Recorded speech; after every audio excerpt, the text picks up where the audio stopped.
This is my nightmare of a story that I went through after meeting a girl in Thailand, foolishly marrying her and allowing her to totally flip my life upside down. This all happened within the space of a year, but I will try and break it down as much as I can so I can get it all out there. I travelled to Thailand in 2024 with a group of friends for 1 week of golfing and the second week to let loose a bit out in Pattaya. I really only went there because I like golfing and I was due for a little break from work. I had no real interest at all in the nightlife and meeting up with girls, though I did know what kind of place Pattaya was. But I was only going there for a week. What is the worst that can happen? Surely nothing can happen in a week, right? How wrong was I? After a week of golfing, me and my friends all went out for some drinks. There were about 15 of us. Most of us were single, and most of them were looking for fun. While drinking and eating, this stunning girl walked past and said hello to me. I said hello back, and then one of my friends said, "Come in for a drink with us." He was obviously joking, but the girl replied, "Are you sure?" So, of course he had to say yes. She came in and sat directly next to me, started asking me questions, and we just hit it off really. We got along really good. She spoke good English and joined us on our little pub crawl. At each bar, she would sit with me buying the drinks, of course. As the night went on, she told me that she had to go and meet some friends. So I gave her my number and told her if she wanted to get together again while I'm here, she can text me. I wasn't expecting to hear from her again, to be honest, because I was a bit older than her and well out of her league. But this is Thailand after all. It's not all about looks here. The next day, she messaged me, telling me she enjoyed coming out with me and thanking me for buying her drinks and being nice to her. I asked if she wanted to meet up again that night, but she said she had to go to a friend's birthday or something. So we met up the next day in the daytime and spent the whole day together. It was great. Couldn't have gone any better in my opinion. She took me to a temple in Pattaya, no idea the name of it, and then we went to the beach.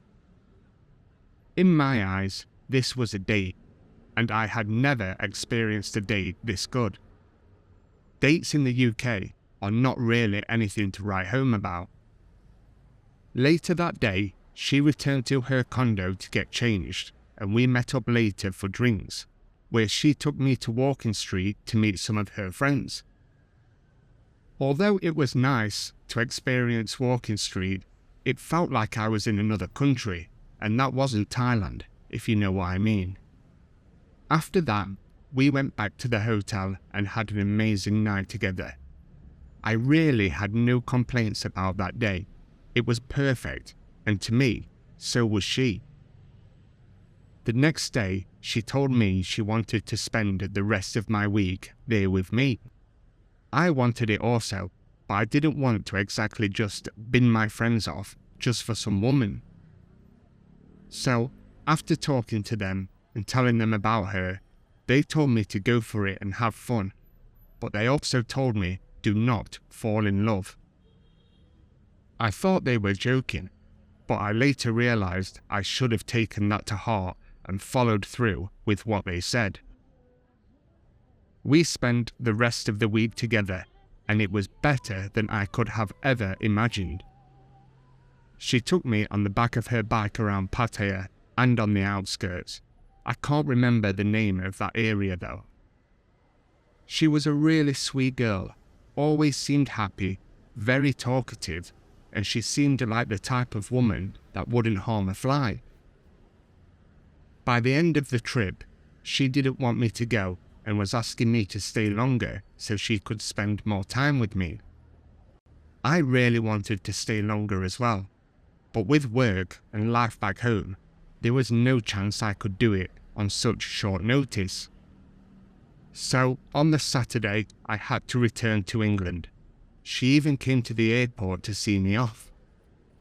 As soon as I landed back in the UK, I sent her a message and said I got back safe, and within 2 minutes, she video called me. She told me that she works as an assistant at some office, though I never did see her there, even though we would FaceTime 3 or 4 hours a day, sometimes for hours on end. My birthday was coming up, and I really wanted to spend it with her, so I asked if she'd like me to come over and spend it in Thailand. She was over the moon with it, so we started planning our 3-week trip together. We were going to do a week in Pattaya, then a week in Bangkok, and finish off the rest of the trip in Phuket. She did tell me that she was already married to a Thai man, but they had broke up a long time ago, and she was in the process of getting a divorce. I kind of wish that she had told me that while I was there with her, but I guess at the time it was none of my business, and at least she's told me now, and they are no longer an item. All was set, and I was preparing for my travels until one night she rang me in hysterics, telling me that she couldn't get in touch with her auntie. She had told me previously that she was raised by her auntie and that it's practically her mother. I tried to calm her down and told her not to worry and that she probably has a reason for not answering the phone. She called back a couple of hours later saying that she had got in contact with other family members and found out that her auntie had been involved in an accident while being the passenger on a bike. She sent me pictures of her auntie in hospital where she had massive cuts to her face and her arm. I told my girl that she needed to go home so she could be with her. The problem was that her family lives near the Cambodian border, far away from Pattaya, so I sorted transport out and paid for her to get back home safely. Once she got home, she called me from outside the hospital and said that she can't take her phone inside. She said that her auntie needed £700 for surgery, which is about 30,000 baht. She was crying and telling me she doesn't know what to do because she can't afford it and didn't want to ask me. Feeling sorry for her and seeing her in this state, I offered to pay if it meant her auntie was going to be okay and able to get surgery done. So I transferred her the money. She was there for about 2 weeks and then flew back to Bangkok where her ex lived so she could get started on the divorce process. After that, she went back to Pattaya and continued FaceTiming me and messaging me every day until it was time for me to fly there. The day finally came and off I went back to Thailand. She met me at the airport and she was there with a bunch of flowers. It was amazing. I know some romantic guys turn up to the airport with flowers, but I've never seen a woman do it, so it felt amazing when it happened to me. We went back to the hotel where we did some catching up for a few hours. She was really amazing, just everything about her, from the way she looked to the way she treated me. A dream woman for me, that's for sure. We were going out for meals and drinking every night, getting to know each other better. And one night in Pattaya, while we were out drinking and having fun, she was telling me about her family back home and how life is completely different there. She told me that she would love to move back there, but there isn't much to do and not much work about. I said that if she wanted, we could skip Phuket and Bangkok and go to her family's home to spend my birthday there. And that is exactly what we did. She told her family that she was bringing home a farang and told them that we would be spending my birthday with them. We rented a car, and on the way to her home, she told me that it would be nice if we buy some things for the house as it will show respect for the first time that they meet me. I was thinking food and drinks, but no. We ended up stopping at a store where I brought a new mattress, pots and pans, 2 deck chairs, and some other crap. This cost me like 15,000 baht, and I hadn't even gotten there yet. Looking back, that should have told me the kind of people her family were, but I was blinded by love. When we got to her home, it was exactly as she described it, but in a good way. Yes, it was extremely boring, but it was right up my street. Basic, quiet, chilled. It's certainly a way that I could live. I met all of her family and we partied and drank all night. We spent 2 days at her family home with lots of her family. It seemed like her family just kept turning up. There was no end of people coming over and introducing themselves to me, even though hardly any of them spoke any English. The day of my birthday, my girlfriend asked me if I wanted to do anything special or just stay at the family house again, celebrating and drinking. Trying to be clever and make her laugh, I said, "Let's just get married." This was obviously a joke on my side, but she replied with a big smile and said, "Really?" Now, I was in deep, but everything felt so right, so I said, "Sure." I figured it wouldn't be anytime soon, and we would have time to at least talk about it and plan it properly. However, that night, while sat eating and drinking with her auntie and some other family members, she brought up us getting married. They wanted us to have a Thai wedding there and then, while I was in Thailand. They told me it wasn't an official wedding and we could have a proper one at a later date. As it wasn't super official in the eyes of the law, but meant a lot to the Thais, I agreed to it and went through with it. Then the dowry came up and they told me what I had to do for it. I had never even heard of a dowry until then. I even googled it while I went to the toilet just to find out if it's actually a legit thing in Thailand, and it turns out it is. So, a dowry was agreed at 200,000 baht, and I also had to buy gold for around 50,000 baht. All the wedding was set up, organised and blessed by the monks on the following Saturday. Talk about living in the moment. The day of the wedding came. I walked down the street followed by lots of people from the village and had the day of my dreams. I was thinking that I had moved way too fast. In fact, I already knew that. But I thought she was actually the girl of my dreams. So, just like that, we were married.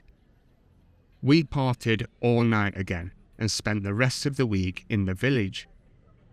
Although I had wanted to go through with everything and had the best time of my life so far, I began to see the cracks almost instantly.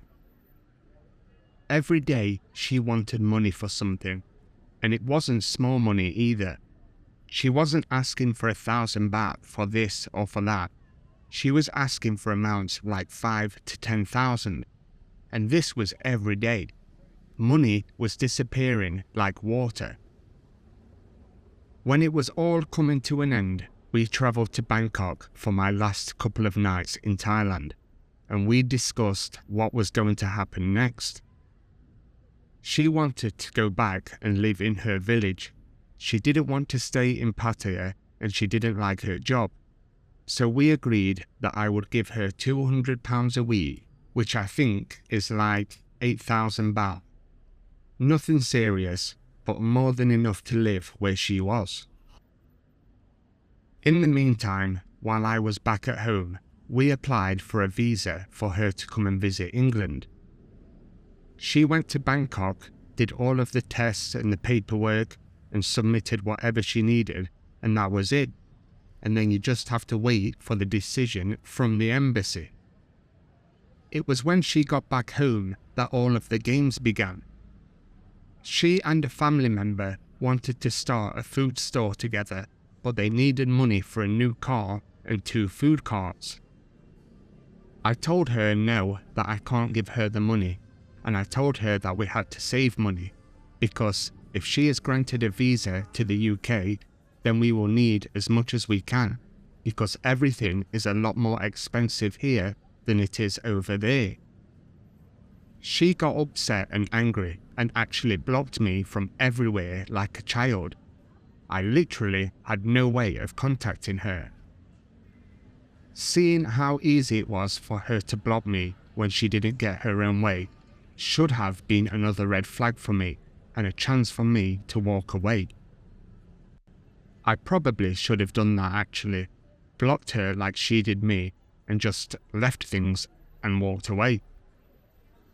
On the Friday night, I was still blocked from everywhere and I heard nothing from her, so I thought, forget this, I'm going out for a drink with the lads. It just so happened that she FaceTimed me as I arrived at the bar, telling me she is sorry and asking where I was. When I told her I was at the bar, she went crazy at me, accusing me of having another woman, saying that I don't love her and I can just go with this new woman that didn't even exist. She hung up on me, and after that my phone started going crazy, message after message. She then sent me a video message of her laughing at me while she is stood next to a brand new car and items for her new business. She was saying things like she had sold all of the gold that I gave for the wedding and used the dowry money to pay for everything. I replied and told her what I think of her and how deceiving she is, and then once again I was blocked from everywhere. The following Thursday, I woke up again to a flood of messages and missed calls. I called her back and she was sobbing, saying that she is sorry and how much she misses me, how much she regrets selling the gold as it meant so much to her. I caved in and gave in to her. I sent her £1,500 to get the gold back as she had pawned it. We chatted for a week and we were okay. Things seemed like it was going back to being civil. But then I had trouble contacting her when it was night time in Thailand. I found out through one of her family members that she was just drinking every night in the village until the morning and then practically sleeping all day. It started to do my head in because during our phone calls in the day, she hardly spoke and just looked out of it. And at night time, I never heard from her, so I questioned her about it. I told her to stop drinking every night, and she went mad at me again, and yet again, she blocked me. About a week later, she unblocked me and called me as if nothing happened and everything was fine. During the call, I could see she looked different. It turns out she had those lip injection things that girls get to make their lips look bigger. I mean, I didn't mind how she looked, but in my eyes, it's just a waste of money. I told her that I should come back to Thailand for a bit, because clearly she was going down the wrong path and just spending money like it's nothing. She told me not to worry and that she will sort herself out, and told me not to book any tickets yet. She didn't want me to come to Thailand yet, but she asked me to increase the money that I would give her each week. She wanted £300 a week now instead of the £200. I know it's still not a lot of money, but in her village where she lives, nobody needs that amount of money. I asked her why she needed this much money, and she claimed that her auntie is using most of it for the house and leaves my girl with next to nothing. I personally didn't believe that story at all. When I was there, her auntie did not seem the type of woman that cared that much about money. I think my girl just needed an excuse. I said to her that we agreed on £200, and she started screaming down the phone like a crazy woman. And guess what? That's right, she blocked me for another week. After a week, when she didn't unblock me, I stupidly gave in and sent her 300 instead of 200, like she asked. That got me unblocked, and I woke up to all of the lovey, romantic messages. Though this time, I wasn't getting any video calls, it was just text messages, and even then, it wasn't many messages a day. It was hard to hold a conversation with her. Then, I turned into the bad guy. Everything was my fault. She was always complaining, and I was always the cause of this. Again, I told her, let me come over to Thailand so we can be together for a bit, talk everything through, and just be happy together again. She was having none of it, telling me that now is not a good time to come over and that she is unsure of what she wants anymore. She claimed to be confused and said that we should have waited before committing to each other with a wedding. I mean, I agree, we shouldn't have had a wedding ceremony so soon, but that was her idea, not mine. I would have been more than happy to wait, so I'm not sure how that is my fault. She claimed that money is really tight now she is not working and her food cart business never actually got anywhere. So she said to continue our relationship, I have to pay 1,500 per month. That's 60,000 baht. She really just made it so clear that I have to pay to be in a relationship.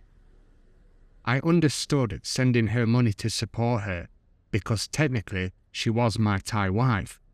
But the way she talks, it's like I really do have to pay to be in a relationship with her. I said that there is not a chance I am sending an extra 60,000 baht just to be with a girl that I thought loved me.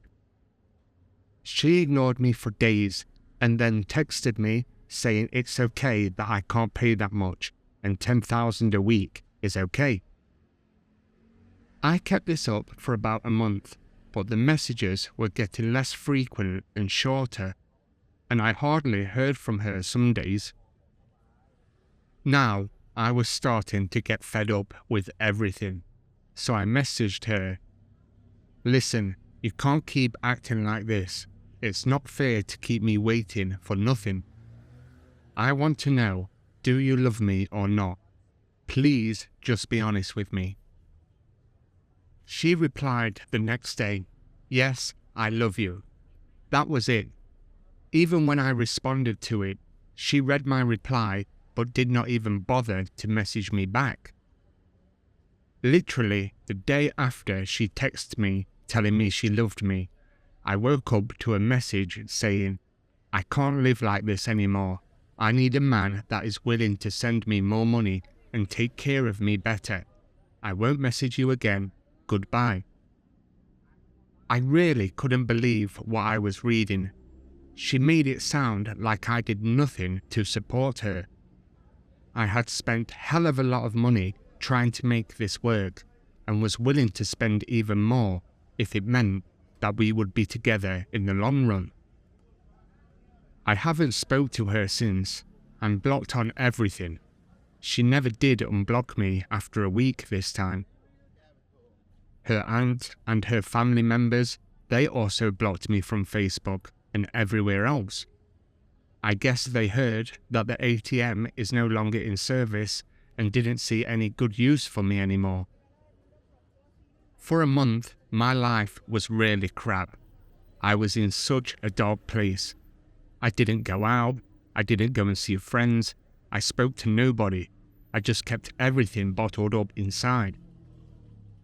I don't know if it was because of the heartache I felt or the embarrassment that I was stupid enough to allow something like this to happen to me. After a month, she unblocked me on Facebook. Not to message me or contact me, she just wanted me to see that she changed her profile picture and in the sunglasses you can see the person taking the picture, which is clearly another foreign guy. It felt deliberate, like she knew I would look, like she wanted me to see it and sit there thinking about it. That's how much I think her mind is twisted. Now, I'm grieving and I can't do anything about it. She has already moved on, or had never moved on from whoever this guy was. Either way, I was no longer in her life anymore. I kept telling myself to leave it alone and stop checking, but when your head is a mess, you don't always do the smart thing. I was barely sleeping. I was just lying there, going over everything in my mind. So, with a bit of digging around online during my dark state, I found some photos of her on her friend's Facebook profile. She was never working as an assistant in Pattaya at all. Can you guess where she was working? I'd give you 3 guesses, but you would only need 1. That's right, she was a bar girl. The outfits, the bar background, the way she was posing, it all made sense straight away. All of those FaceTimes, all of the stories about the office job, it was just a complete lie. Then, a couple of days later, I checked her profile again, like a heartbroken school kid, and she had put up a new photo with a new man. And again, it was a Westerner. It just blew my world apart. It's been the best and worst year of my life. I truly thought I had found happiness when I first met her. She was everything I could have asked for. She had everything that I looked for in a partner. All of the smiles, the sweet words, the way she made me feel special when we first met. I bought into all of it without even thinking. Realizing she was only with me for the money and that everything was probably set up from the moment she laid eyes on me hurt more than I can even describe. I have never been so low. For a while, I just felt empty. Work didn't matter, friends didn't matter, nothing really did. It was like I built my whole future around someone who was never really there. It really did ruin me. My world fell apart going through all of this. On the bright side, she could have actually scammed me for a lot more if she carried on pretending to be in love with me. So, I guess there is that. I did miss a lot of the story out to make it as short as possible, but when I worked the money out, she had about 35,000 quid off me, and that would convert to about 1.5 million baht. I am not rich, and I don't exactly make great money from my job, so £35,000 is a lot of money for me. I am sure there are not many people out there that will make the same stupid mistakes I made, but still, be careful guys. Some of them are the best liars about. Just to add a bit extra that I forgot to mention, while doing some digging around about her, I found out that I am her 4th foreigner that she has had a Thai wedding with. God knows how much money she managed to get from them as well. I have many friends in England with Thai wives. They are so happy together, and most of them are nice people. I guess I just found the wrong one. Thanks, Jay from the UK.